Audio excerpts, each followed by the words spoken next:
5 రకాల మిల్లెట్స్‌తో ఇలా ఒకసారి పిండి తయారు చేసుకున్నారంటే కేక్ అనేది చాలా సింపుల్‌గా తయారు చేసుకోవచ్చు. ఎన్ని తిన్నా సరే అసలు బోర్ కొట్టదు. ఇంకా ఇంకా తినాలనిపిస్తూనే ఉంటది. అంత సాఫ్ట్‌గా చాలా చాలా ఫ్లఫీగా బావుంటదనమాట. ఈ వీడియో మొత్తం కూడా చూసేసి ఒక్కసారి మీరు కూడా ట్రై చేయండి. ఇంకా ఎప్పుడైనా సరే మీరు కూడా చాలా ఈజీగా ఇంట్లో తయారు చేసుకోవచ్చు. ఈ కేక్‌కి ప్రాసెస్ ఏంటనేది పూర్తిగా చెప్తాను. మన వీడియోకి లైక్ చేసి ఛానల్‌ని సబ్స్క్రైబ్ చేసుకోండి.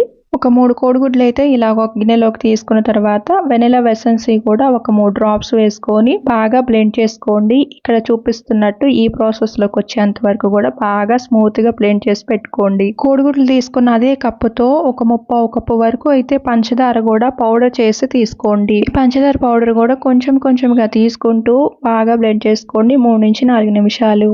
ఇక్కడ చూపిస్తున్నట్టు చాలా సాఫ్ట్ గా క్రీమీగా రెడీ చేసి పెట్టుకోండి. కోడిగుడ్లు పంచదార తీసుకున్న కప్పుతోనే 3/4 కప్పు వరకు పిండి తీసుకోండి. బేకింగ్ పౌడర్ కూడా 1/2 టీ స్పూన్ తీసుకోండి. ఈ పిండిలోకి బేకింగ్ సోడా కూడా ఒక చిటికెడు తీసుకొని బాగా కలిసేటట్టు ఈ పిండిలో మొత్తం కలిపేసి రెడీగా ఉంచుకోండి.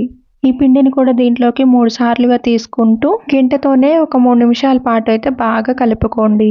ఈ మల్టీగ్రెయిన్ పిండి ఏంటంటే జొన్నలు ఒక 1/2 కేజీ, సజ్జలు ఒక 1/2 కేజీ, రాగులు ఒక 1/2 కేజీ, కొర్రలు కూడా 1/2 కేజీ, గోధుమలు 1/2 కేజీ వీటన్నిటిని మిల్లి దగ్గర తీసుకెళ్లి మిల్లి పట్టించేసుకుంటే ఇలా మల్టీగ్రెయిన్ పిండి అనేది రెడీ అయిపోతుంది. కుకింగ్ ఆయిల్ ఫ్లేవర్ లేని ఆయిల్ అయితే తీసుకోండి. అలా తీసుకొని బాగా కలిసేటట్టు మొత్తం కూడా కలుపుకుంటూ 1 కప్పు నుంచి 2 కప్పుల వరకు అయితే ఆయిల్ అలా పట్టిద్ది అనమాట. చాలా సాఫ్ట్ గా రావడానికి ఇలా గంటెతో పైనుంచి కిందకి వేస్తూ ఉంటే ఇలా రిబ్బన్ కటింగ్ లాగా రావాలి. ఇప్పుడు రెడీ అయిపోయింది. ఇప్పుడు దీంట్లోకి నిమ్మ చెక్క కూడా ఒకటైతే పిండుకోండి.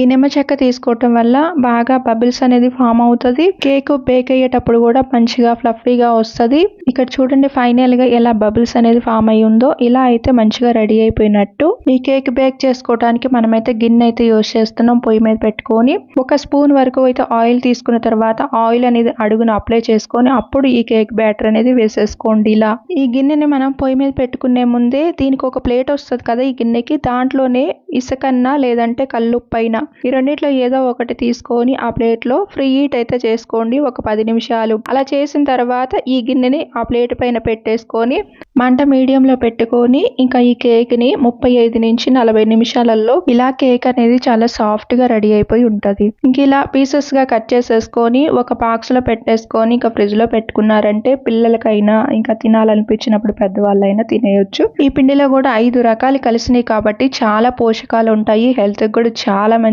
టేస్ట్ కూడా చాలా చాలా బాగుంటది. ఇక్కడ మనం షుగర్ తీసుకున్నాం కాబట్టి ఇదే ప్లేస్ లో ఇంకా బెల్లాన్ని కూడా పౌడర్ చేసుకొని అదే ప్లేస్ లో తీసుకున్నారంటే ఇంకా బెల్లంతో కూడా చాలా బాగా వస్తుంది అనమాట. బెల్లంతో ఎలా తయారు చేసుకోవాలనేది కూడా నేను ఆల్రెడీ ఒక వీడియో పెట్టాను, మన ఛానల్లో ఉంది. అది కూడా చూడండి, ఇంకా క్లియర్ గా అర్థమైపోతుంది. మన ఛానల్ ని సబ్స్క్రైబ్ చేసుకొని వీడియోకి లైక్ చేయండి. Thanks for watching.